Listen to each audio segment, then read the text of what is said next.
Hey, I'm just an old chunk of coal, but I'm gonna be a diamond someday. I'm gonna grow and glow till I'm so blue, pure and perfect. I'm gonna put a smile on everybody's face. I'm gonna kneel and pray every day, lest I should become vain along the way. Hey, I'm just an old chunk of coal now, Lord, but I'm gonna be a diamond someday.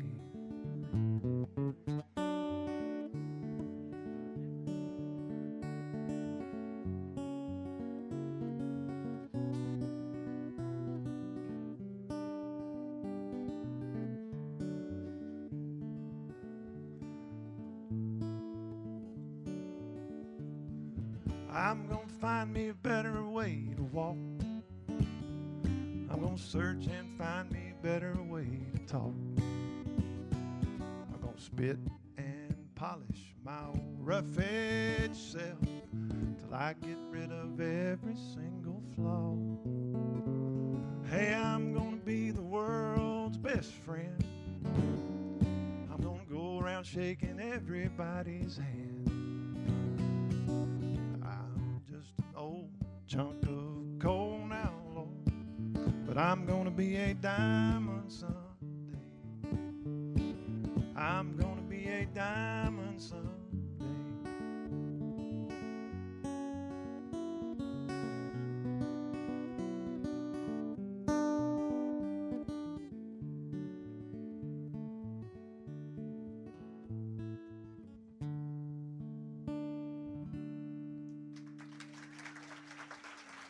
Thank you. Well, Ronnie McBriar texted me the other day. I was out of town. He said, hey, can you do a couple of songs at church? I was talking to Tim about this. He said, he got you, didn't he? I said, yeah, he got me. I said, yeah, I'll do a couple of songs. And then I found out later I'm supposed to lead everybody in music. Last time I led people in music, it was singing John Jacob Jingleheimer Schmidt for a bunch of third graders. So I hope you don't mind me just doing some of my songs instead. Unless you want to do John Jacob Jingleheimer Schmidt, we can spread out and do it in rounds.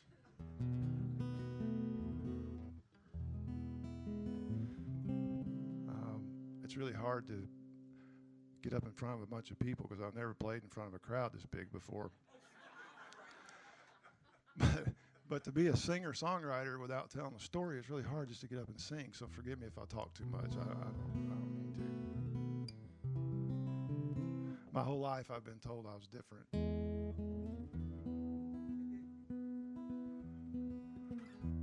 I suppose we are all different. But the thing that really makes a person different is really the reason we're all here.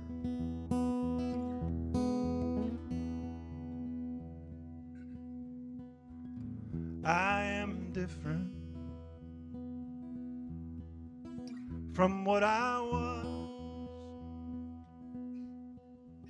So if you judge me, do it with love. 'Cause I'm a sinner, I'm no better than you.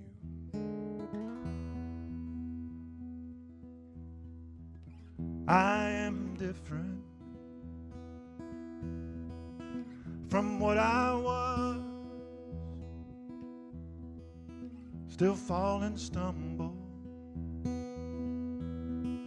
but grace picks me up.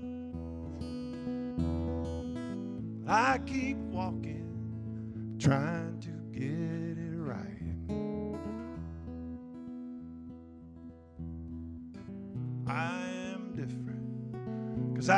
have seen the light. Dark were my days when my ways were dark as night. And I couldn't see right in front of me, no way to save my own life. I am different, 'cause I have seen the light.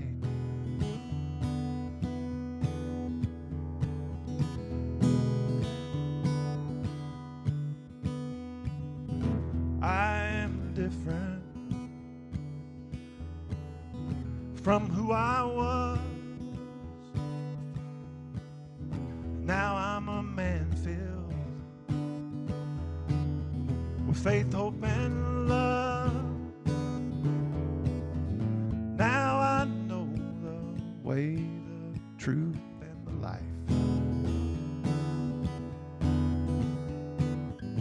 I am different, 'cause I have seen the light.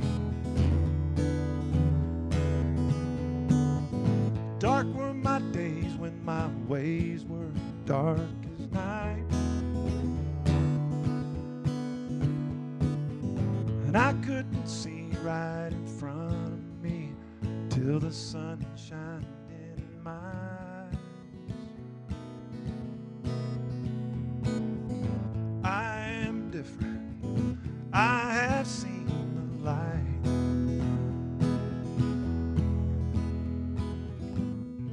I am different, 'cause I have seen the light.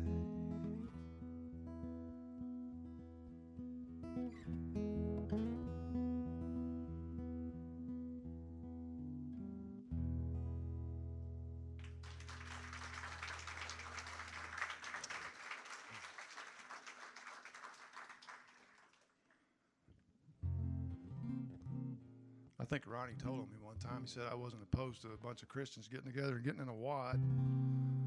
I'm not at all. Glad to be in the wad with you guys.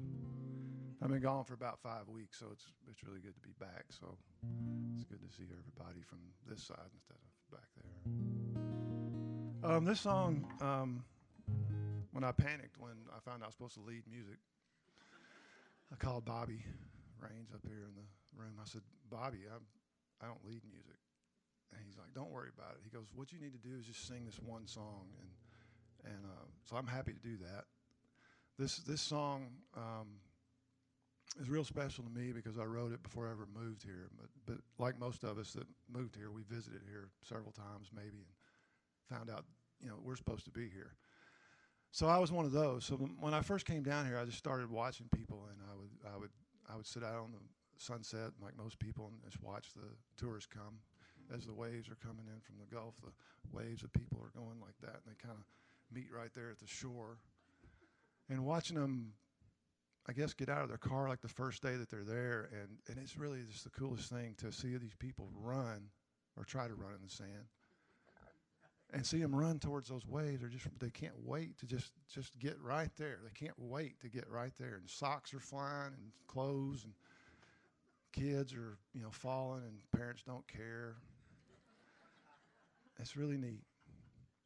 And so I was sitting there watching that over and over and over. It made me sit there and think, what is going on here? Why does everybody want to get right there? Just right there on the edge. And it just, I think for me, it's the furthest you can get away from everything behind you. Everybody's running here just to leave everything. Like, you can't even look at it. I think it's healthy.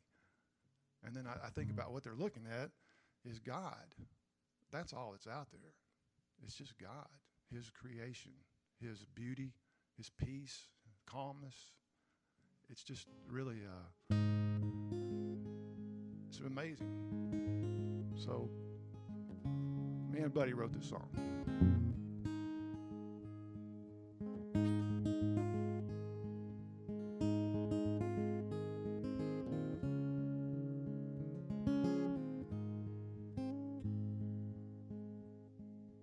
sitting on the beach, listening to the breeze, how the waves roll and the wind blows, contemplating life.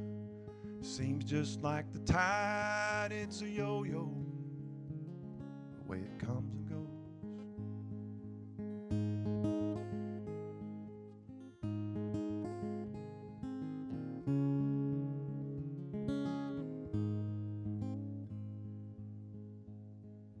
How did I get here?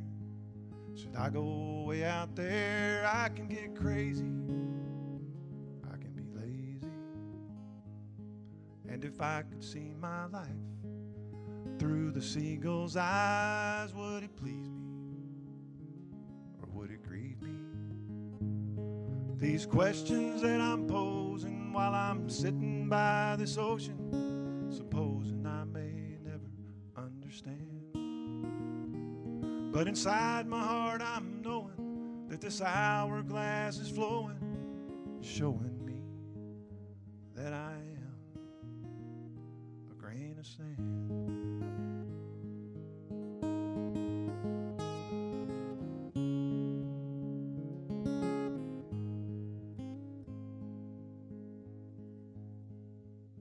Is there no way to shield sandcastles that we build? 'Cause in a heartbeat we can get too deep.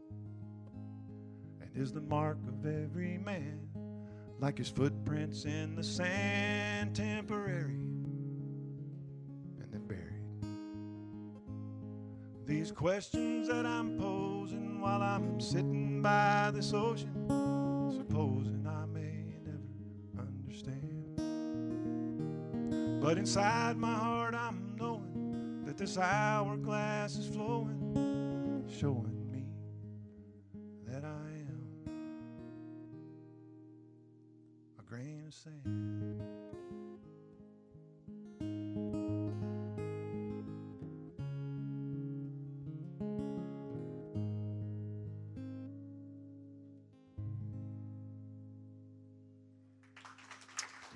Thank you.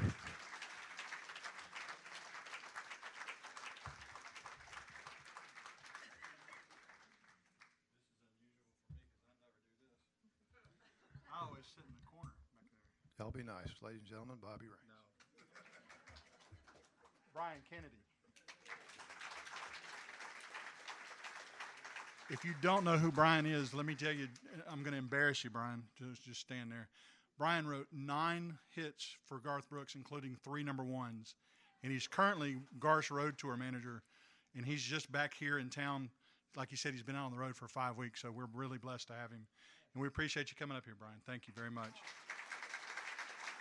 Billy, what was that, the charity that Nancy was telling us about? What was the name of that? Nancy Gross. I'm sorry, I forgot the name of the charity. Samaritan's Purse put together 75 boxes for kids. There's still some empty boxes downstairs if you wanted to make a donation. It's a great cause. I want to give them a big round of applause. Thank you so much for organizing that.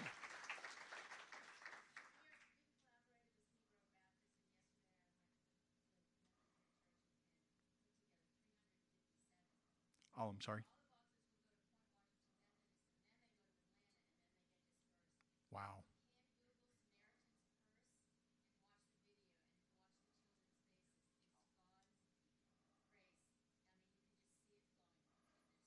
That's awesome.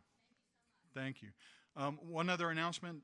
Cindy Talty asked me to tell you guys that there will not be a meeting of the Wicked Women, and that is not a joke. That's it's a women's Bible study on Wednesday nights. They won't meet this Wednesday night because it's the Wednesday before Thanksgiving. One last announcement. I don't know if you guys know this, but maybe you do. We're really lucky to have Ronnie as our pastor. And one of the things that I've been working on now for about 6 years is trying to find a way to get him over to the Holy Land. And I found it. We're going to send him to the Holy Land for 2 weeks, all expenses paid. He's going with a group of 20 or 25 other pastors, and it's an educational trip. They're going with a bunch of professors, and it's a history trip. It's let's get your feet wet in the real thing. Everything's paid for, and the only thing that we've got left to do is to raise him some spending money. Now, those of you that know Ronnie, he's got 3 teenage boys. They're expensive. He doesn't have a lot of extra money. So what I've done is, over the last year, we've been recording and video broadcasting all the sermons. Well, that included the music. Well, I happened to be able to get 15 songs that I thought were really, really good from the wide variety of people that sit up here. And if you guys have watched it, we never know who's going to be here. It's Tim, Sean, Ronnie, Stuart, Billy, Ricky, Matt Miller. Matt Miller's on this. Just a bunch of people. Kevin Simonson is up here now. We're really fortunate to have a group of people doing this. So I've recorded these guys, got it legally licensed. They're cover tunes. 14 of the 15 songs are cover tunes. Everything's licensed, and we're selling those CDs for a donation of minimum donation of $10. I'm trying to raise $1,500 total. So if you want to give a little extra, that's great. We appreciate it. See Barbara Riddick or Nancy McConnell. They are in charge of that. Make the checks payable to A Simple Faith, and then the 4-line put in there for Ronnie's trip. And Susan can keep us straight. I'm sorry, I don't do this a lot.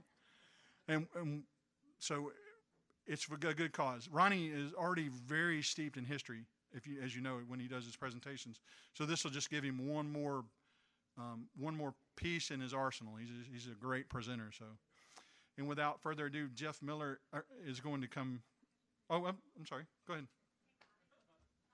Yes, he's going the last 2 weeks of February, 22nd of February, I think it is.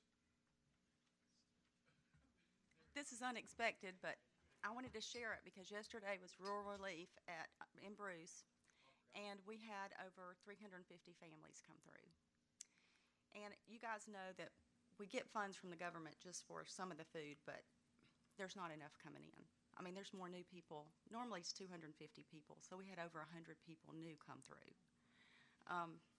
I know it's a time of giving, and I just thought it's a great time for us to think about giving to those that are here that can't help themselves.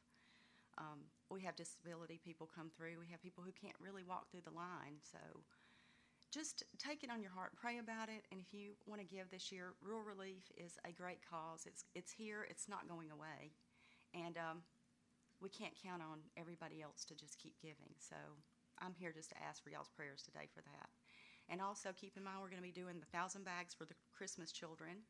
That'll come up in December, so that's a separate giving, but I just want y'all to be in prayer for the families that are needy. And also, it's Rural Relief, if you want to make it payable, that, and also the Christmas bags will be a separate account, so it's not going to be the same check. I don't know how that will be made out, but we'll find that out. Ronnie will announce that next Sunday. But just pray for those that are in need, and also donate for that cause because it's here. It's needed. Thank you.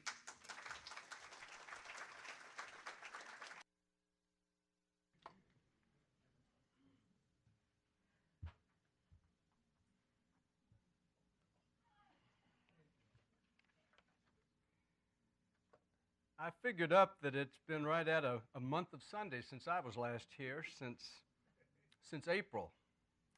A month of Sundays where my wife, Vicki, and I could usually be found in our restaurants, but 3 Sundays ago we had a little different mission. It's 3 weekends ago, for the first time ever, Vicki and I had four of our grandchildren all together for a sleepover. The sleepover started Saturday night, which was Halloween, and that, of course, begs the question, who thought that was a good idea? A 6-year-old, a 5-year-old, and 2-year-old twins, all jacked up on Halloween candy. I don't know what Vicki and I were thinking. I've shared before how several years ago our daughter Courtney would give us written instructions to follow before she'd allow our oldest grandson Sullivan to have a sleepover with us. Back then, Courtney figured that a detailed guide was necessary for Vicki and me to know what to do with Sullivan. Nothing was left to chance. After Sullivan woke up in the morning, we were reminded to serve him breakfast. Then came a morning play period. Next, we had the choice of reading him a book or singing a song to him. Nap time followed that, his, not ours. And after his nap, we were to have his lunch prepared for him. Then another playtime was on the schedule, an afternoon nap after that, and then a third round of play to get Sullivan primed for dinner.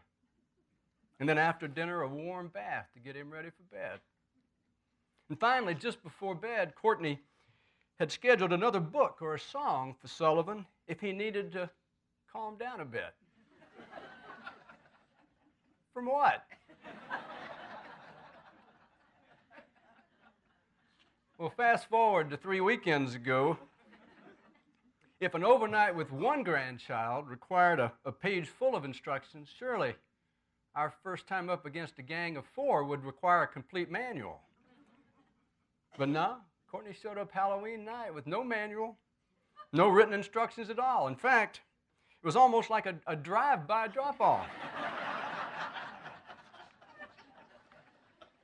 Courtney even brushed aside our questions, saying, you'll figure it out. And we did get off to a decent start, getting all 4 kids finally in bed, but then just as Vicki and I get in bed, Beckett, one of the 2-year-olds, starts to cry. Vicki, to her credit, rallies and she gets Beckett back to sleep, but then she taps out and lets me know that the next rally from our side is going to have to come from me. Well, I know what's coming, I just don't know when. Through whatever the psychic connection is that twins share, I know that even as Beckett has allowed himself to be taken down by Vicki, that I know he's tagged his twin sister Delaney, somehow letting her know, I've kept him up late. It's up to you to get him up early. And little Delaney proved to be up for the challenge, literally. Up right at 4:30 Sunday morning, crying so loudly that she woke up me and her 6-year-old brother Sullivan. So Sullivan joins me as I'm trying to calm her down, and I say, what do you think, Sullivan? He says, matter of factly, well, it's her first sleepover. I think she's terrified.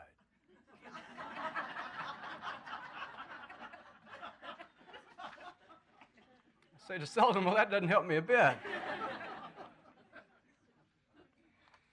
Then he suggests, well, maybe she'd like to watch something on TV. Great idea, I tell Sullivan. We've got Netflix. What's her favorite show? Sullivan says, well, she loves Transformers, Robots to the Rescue. I said, a 2-year-old girl loves Transformers and robots? Yeah, Sullivan said. Well, Delaney wasn't denying it, so I get her and Sullivan situated to watch the show. And then I guess I let my guard down, because the next thing I know, Sullivan is calling to me. They call me Buddy, and Sullivan is saying, Buddy, you better come and see this. Apparently, Delaney wasn't quite the Transformers fan that I had hoped, and so she'd wandered off only to find a chocolate candy bar. And possibly inspired by the Transformers on TV, she has transformed herself by smearing that chocolate all over her face and all over her arms. In fact, chocolate over everywhere except for her hands, which puzzled me momentarily until Sullivan pointed to the cloth couch. The couch which used to be kind of a light tan color. Not anymore. Not after Delaney had chosen to use it to wipe her hands and the chocolate off of her hands. So I asked Sullivan, where did she get the candy bar? Sullivan, who I should mention at 6 years old, has become a master at deflecting blame. Last winter, I was getting ready to light a fire in the fireplace with a butane lighter, and Sullivan said, can I light it? I said, I don't know, can you? Well, it turned out he could, but he also proved he could light his eyelashes and his eyebrows. And the first thing he did was to run and tell Vicki, look and see what Buddy made me do. So I took the fall for that. And so now, when I asked Sullivan how Delaney has gotten hold of a candy bar, he said, well, it was one that I didn't finish, but you told me I could have it. And then Sullivan looks over at the chocolate-painted couch, and he looks in the direction of the bedroom where Vicki is sleeping blissfully unaware. And he looks back at me and he says, "Buddy, I feel so bad for you."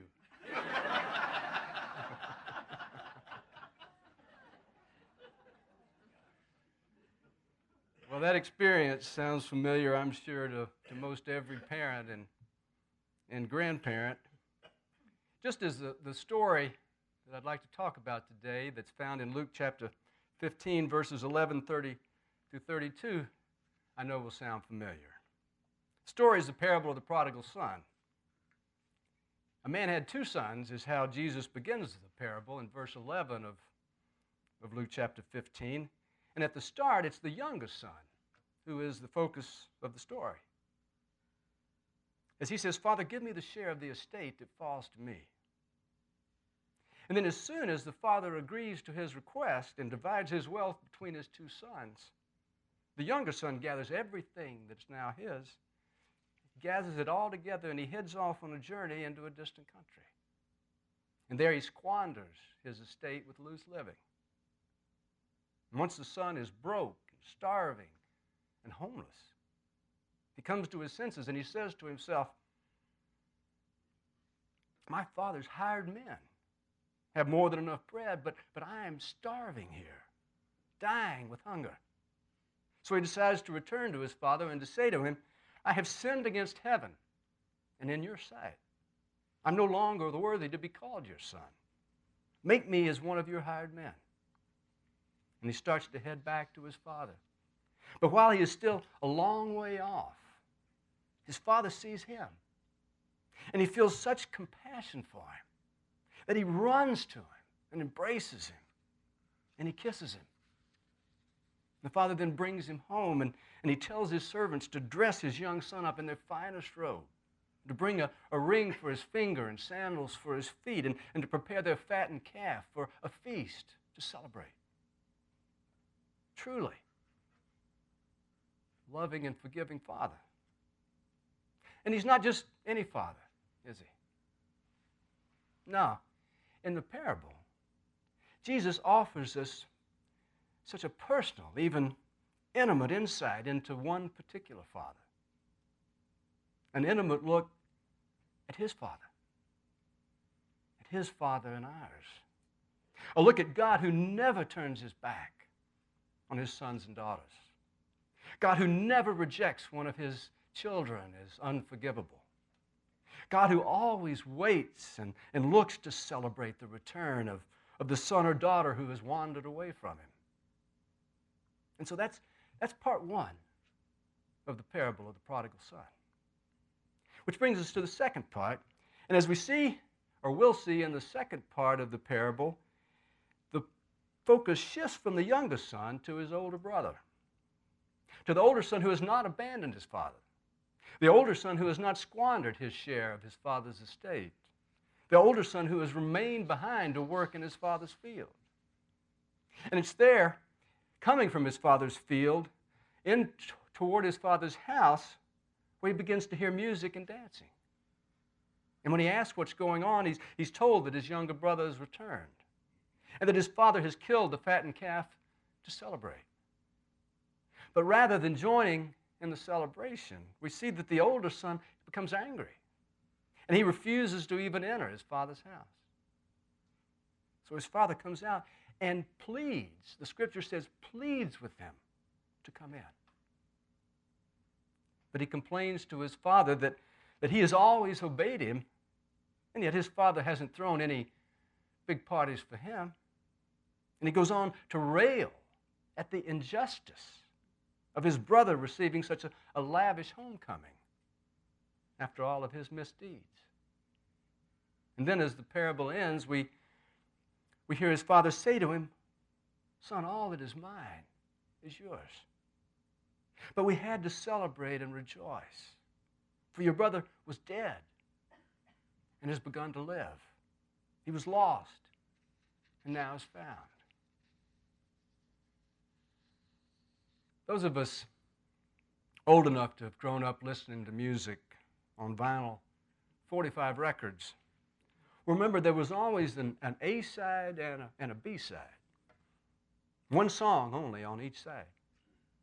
And the A side had the song on it they figured would be the big hit. And the B side would have a song that usually was just okay. And so when you bought a 45 record, you'd wear out the A side, playing it over and over. The B side you'd only listen to every now and then. Well, this parable is kind of like that. The A side is the first part of the parable. It's the big hit. All about how loving and forgiving God is to us, no matter how far we stray. The B side, then, is the second side of the parable. And it's not often such a big hit, because it's all about how we should be just as loving and forgiving to others as God is to us. Side A, the first part, is where we never get tired of hearing God say to us, "My child," just like the father in the story, "if you turn your back on me, know that I will never waver. Even if you squander all of the blessings that I have bestowed upon you, know that I have more still to give you. No matter where you may wander or when you may falter, know that if you just turn to me, you'll see me. You'll see me running to forgive you, anxiously reaching out to embrace you, joyfully throwing a party to celebrate your return." That's side A. That's the big hit. Side B, though, is where we know we're going to hear God say to us, "Hey, why don't you climb up on this mercy seat next to me?" And that's not always such easy listening. It's like the older brother in the story. We can be resentful instead of forgiving when we think someone else hasn't paid a steep enough price for their mistakes. We can be jealous rather than joyful when we see that person getting a pass. We can even be downright angry, certainly not happy, to see him or her getting something that by all rights we think should be ours. Sure, we love picturing God on his mercy seat, but we don't always want to see him slide over to make room for us there beside him. Even though the father says to the older son in the story, all that is mine is yours. Pleading, the story says, for the older son to just come in and join the party. Which is God saying to us that it doesn't cost us anything to forgive. Telling us he won't take anything away from us to give to someone else. All that is mine is still yours, he says to us. So why must God sometimes plead with us as he pleads with the older son in the parable? Why, when he says to us, "I ask only that you do for others what I delight in doing for you. I ask only that you do what costs you nothing. I ask only that when those who have wronged you look in your direction, that they see your hands open, reaching out, not your fists closed, clenched shut. I ask only that others see in you what you see in me," God says. Relief, not retribution. Why would we regard the chance to forgive as anything other than the greatest privilege? The greatest gift that God has to offer us is forgiveness, a gift so great that he chose his son, Jesus Christ, to personally deliver it. And then when he puts that very same gift in our hands, the power, the ability to give that gift to others, how can we ever withhold it? And yet I know I have. Weighted down by whatever it is I cling to, whether it's anger or resentment or jealousy, instead of just letting it go. We can see it so clearly in the parable. that the chance to forgive can either become an opportunity to rejoice and celebrate, as it was for the father, or it can become a miserable burden, as it was for the older son. And it's no different for any of us. And so may we not choose anger like the older brother. Instead, may we choose to be like the Father, like God, our Father, who saw his wayward son while he was still a long way off and felt compassion for him and ran and embraced him and kissed him. Thank you.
What would make a man go up on the cross to die for us just when the devil's push came to shove?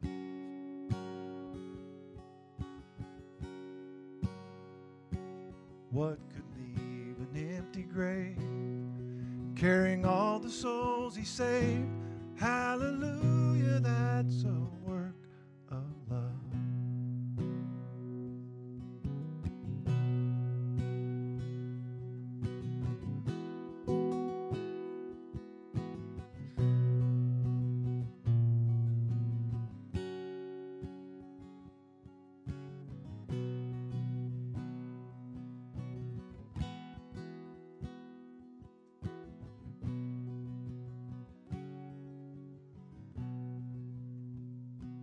What could make a man go down to the river for his sins to drown?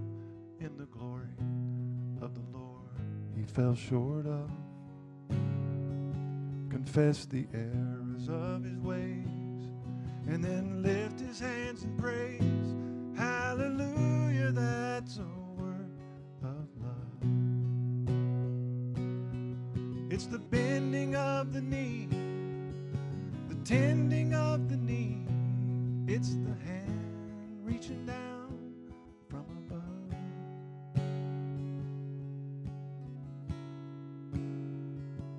If you look and see the scar, then you know you've seen the heart. Hallelujah, that's a work of love.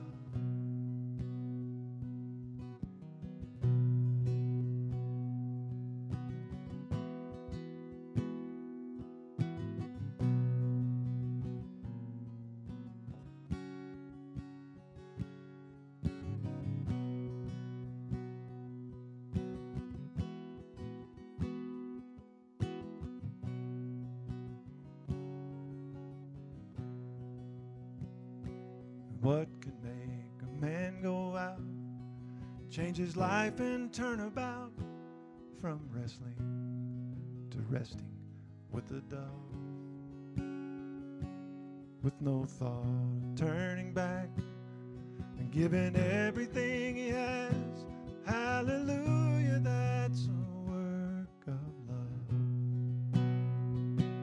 It's the bending of the knee, the tending of the knee. It's the hand reaching down from above. And if you look and see the scar, then you know you've seen the heart. Hallelujah, that's a work of love.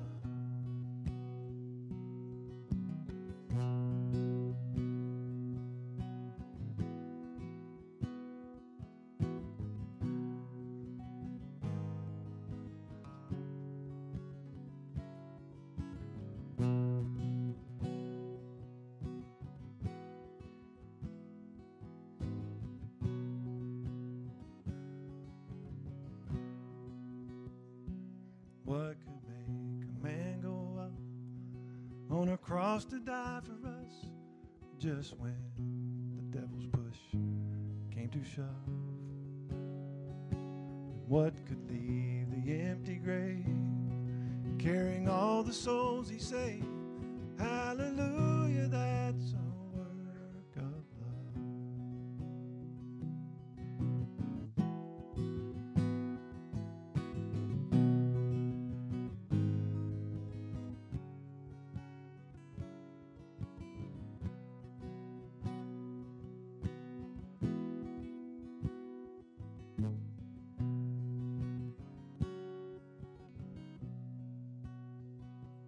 What could make a man go down to the river for his sins to drown?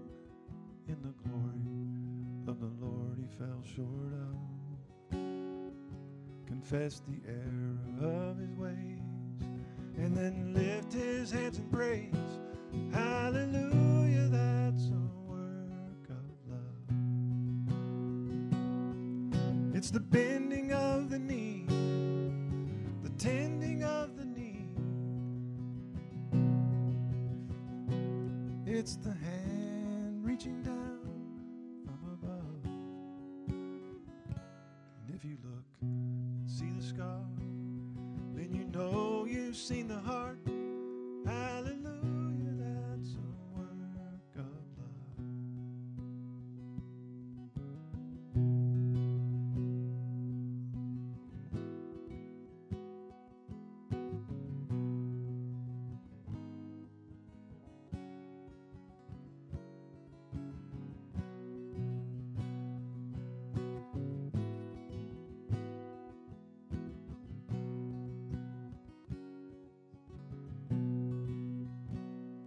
What can make a man go out, change his life and turn about, from wrestling to resting with a dove, with no thought of turning back and giving everything he has? Hallelujah, that's a work of love. It's the tending of the knee, the bending of the knees. It's the hand reaching out from above. And if you look and see the scar, then you know you've seen the heart. Hallelujah, that's a work of love.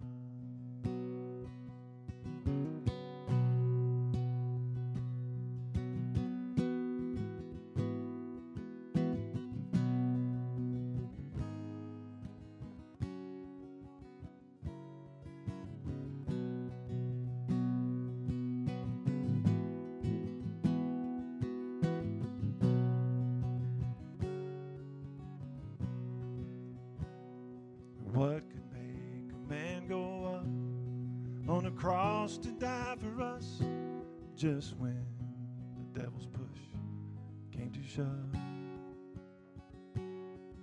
Who could leave the empty grave, carrying all the souls he saved?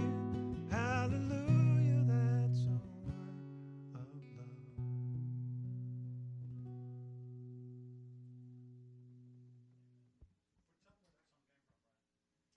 That's a song that I have an older brother and a younger brother.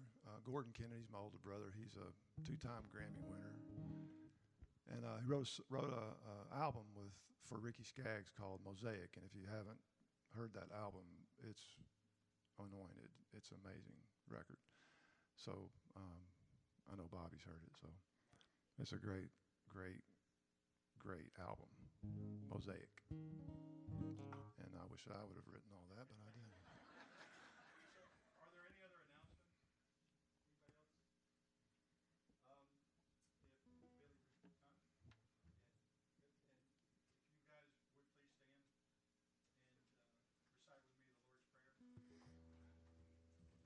with me the Lord's Prayer. Our Father, who art in heaven, hallowed be thy name.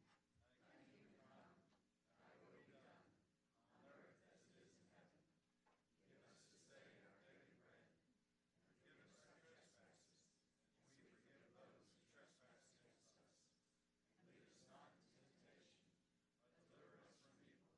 For thine is the kingdom, and the power, and the glory forever. Brian's going to play one more song for us. Okay, Barbara says she'll be downstairs if you guys are interested in the CDs. She'll be able to help you down there. Thank you so much to Brian and Jeff for coming in and substituting for our James.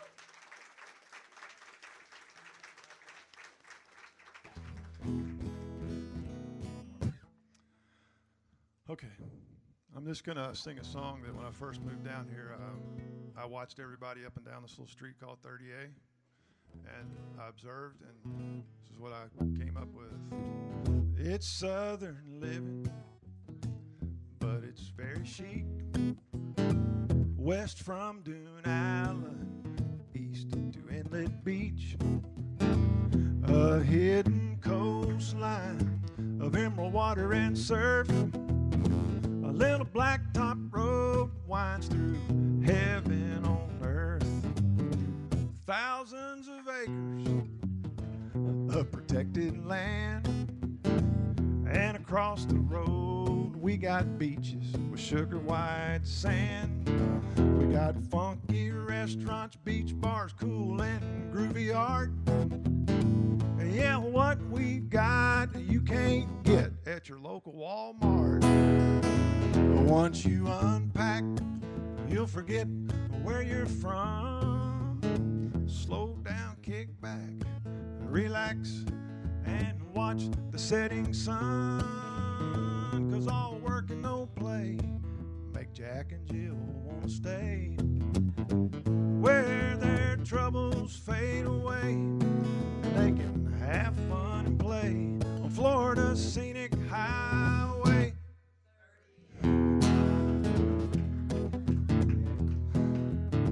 We got the posse and the poets, we got hippies and all the rest.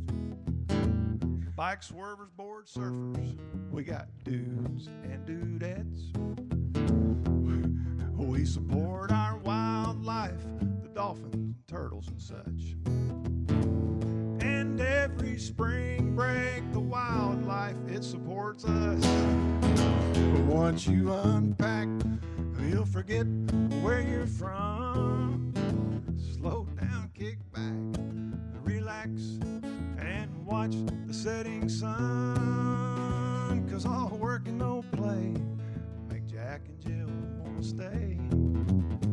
Where their troubles fade away, and you can have fun and play on Florida's scenic highway. And you can go and hear Billy and Tim play on 30A.